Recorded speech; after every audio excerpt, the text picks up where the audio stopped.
What's up, Gadgeteers? My name is Hector and this is GadgetBeard, and on this channel I unbox and review everyday tech, gadgets, and accessories for you. And on today's video we have a performance test for the Umidigi F1. Now what we're going to do is we're going to run Geekbench, we're going to run Antutu, we're going to give you single core scores, multi-core scores, and how it compares to other phones. We're also going to do a cellular speed test and maybe a Wi-Fi speed test. So we're going to see what kind of speeds it gets on LTE and on Wi-Fi. Also, we're going to dive into the battery, not too much. We're going to give you some specs, we're going to give you some numbers just like last full charge and some screen usage since last full charge. And last but not least, we're gonna go into gaming performance. Now we're gonna pretty much I'm pretty much gonna let you know what kind of games this phone can handle, maybe give you a little bit of clips here and there. By the games that I test, I think you can kind of get an idea of what type of games you're gonna be able to play on the Umidigi F1. Without further ado, let's go ahead and start with the first benchmark, and we're gonna do is Geek Benchmark. We're gonna fire that up and we're gonna run it. Alright, we're all done. So we came back with a single score of 1420 and a multi score of 5659. Let's go ahead and see how it compares to other devices here. If you go back to single score, so the Galaxy Note 8 scored a 1960, we scored a 1420, so we're about 500 and something points behind, which is not too bad. The Pixel 2 scored a 1870, so it's not the fastest single score processor out there but it's not too bad. Let's find something more relevant to it or a little bit closer. So the Galaxy S7 is a 1550. That's a 2 or 3 year device, but it's a flagship device. Snapdragon 820, and we did get a 1420, so that's more comparable right there. Or Snapdragon 650 scored a 427 on the Redmi Note 3, and this is the 420, so you can kind of get an idea of what it compares to. On the multi-core score, we did get a 5659. The Note 8 got a 6472, again not too far back, a couple, like about 500 points. It's not so well. This one's a little bit more than 500 points, so close to 800 there. If we scroll down and find something a little bit more in that same vicinity, the Galaxy Note 7, the infamous Note 7, the one that went out with a bang, that one scored a 5228. That is the Samsung Exynos processor that scored that for the Note 7. As you can see, we scored a 5659, so it's a little bit faster, and that again is a 2 to 3 year old flagship, so not too bad for the Helio P60 here. Let's go ahead and run Antutu benchmark. I've already run it. We scored 141,500. The CPU score 61,829, so I defeated 43% of the users. It's not too bad. The GPU scored a 34,567, which defeated 24% of the users, is also not too bad. The UX, it got a 36,107, that one defeated 37% of the users. And the memory score, this is like RAM management and stuff like that, it got an 8995, which defeated 43, which is good. Both the CPU and the memory itself defeated about 43% of the users out there, which is pretty good score there for that Antutu benchmark. Let's go and back out of there. Now we're gonna do some Wi-Fi speeds here. I'm gonna go ahead and speed test my Wi-Fi right now. Now the cellular LTE test, I believe I already have some on here. Now I don't want to do one here right now from my home because I don't get great reception here, so I am going to do one out and about where I know I'm in a good coverage area and I can give you some proper speed tests. But I am on my Wi-Fi right now, and this thing is going blazing fast. It's topping at about 260 megabits per second download and about 155-60, about 160 on upload, which is amazing. I believe I had some previous speed tests from before there on the LTE.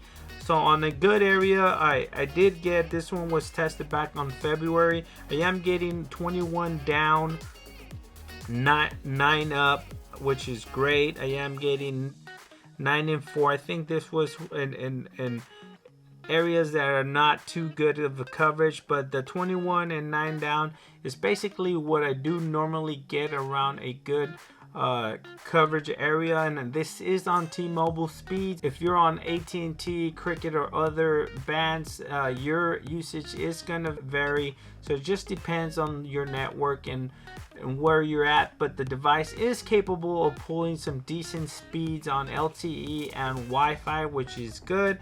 On T-Mobile, I do have voice over LTE. I don't have my T-Mobile SIM card in here because I am testing it on a current device, but it does get voice over LTE. It does get HD calling. It does have Wi-Fi calling too. So those are some of the cellular speed tests there, some specs. So you're pretty much covered there on T-Mobile, and I'm pretty sure if you're getting it on T-Mobile, don't quote me on this, but I think it's the same for like Cricket and AT&T. If this phone can get voice over LTE on T-Mobile, if AT&T allows you for it, I'm pretty sure you can get it. Now battery has been pretty much amazing on this device. I don't have specs, but I do have some screenshots here.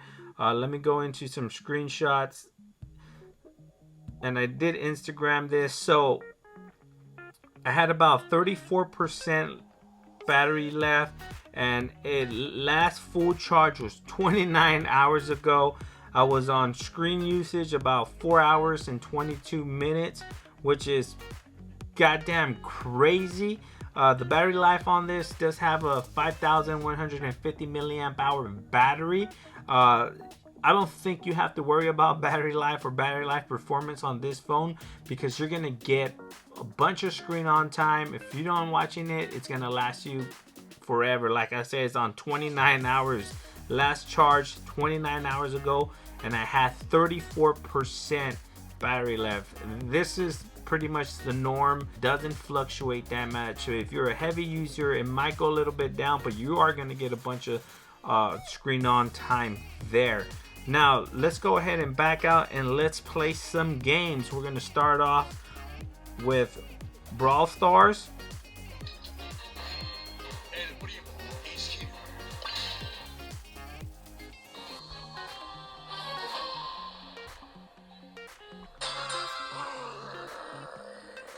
Gaming on this is pretty good.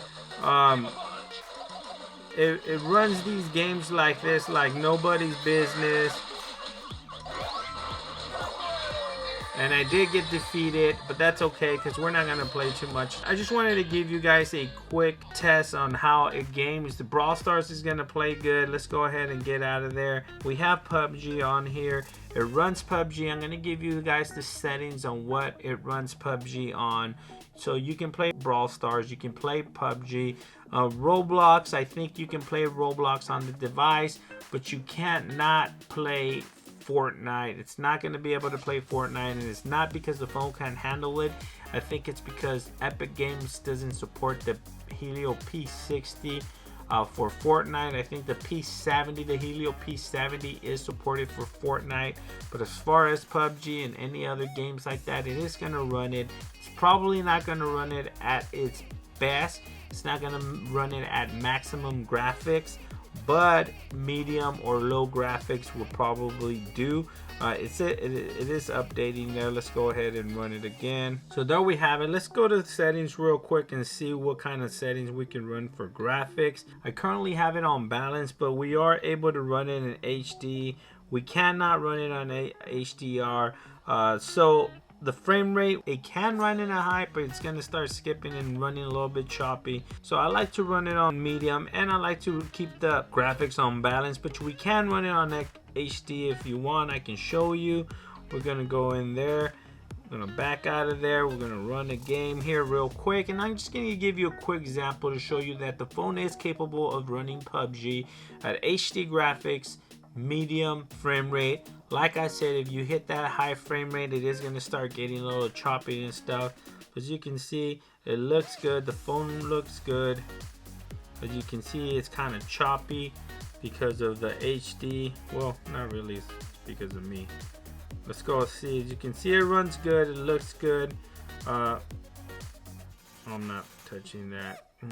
Let's throw some apples at people.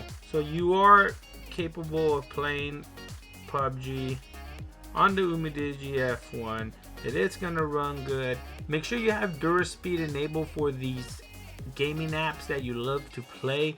It is going to make it run a little bit better. It's going to give you the most optimal performance it can give you from the Helio P60. Let's go and unfollow that dude. And as we skydive through the air, as you can see, it is skipping some frames there, but it's not too bad. It can handle the HD graphics. Let's go ahead and mute these guys. It can handle the HD graphics pretty good. The high frame rate combined with HD graphics, it might not do so well. I think it did start skipping a little bit on me, but I did start running it on balance mode because I like it a little bit better on balance. But as you can see, it's running good. Nothing to it. Let's get some stuff and see if we can kill somebody. It runs pretty good. It plays pretty good. So there you have it, guys. The performance game on this, like I said, it can handle some good graphic intense games like PUBG. You cannot play Fortnite on it again. Roblox can run pretty good as well. Brawl Stars, any of those type of games are good to go with the Umidigi F1. There you have it, guys. That is the Umidigi F1 performance test. There you have it, guys. The Helio P60 is a great processor paired with 4 gigs of RAM. It's going to run flawless on the Umidigi F1. It's not going to give you a flagship performance in gaming, but other than gaming, you're not going to notice any difference on anything elsewhere. Cellular performance is good. Battery life is good. The bench scores were mediocre, but not too bad. But on day-to-day use, you're not going to be disappointed with the performance of the Umidigi F1. Thanks for watching, guys. Please like, share, and subscribe. And like always, I'll catch you guys on the next video. Peace.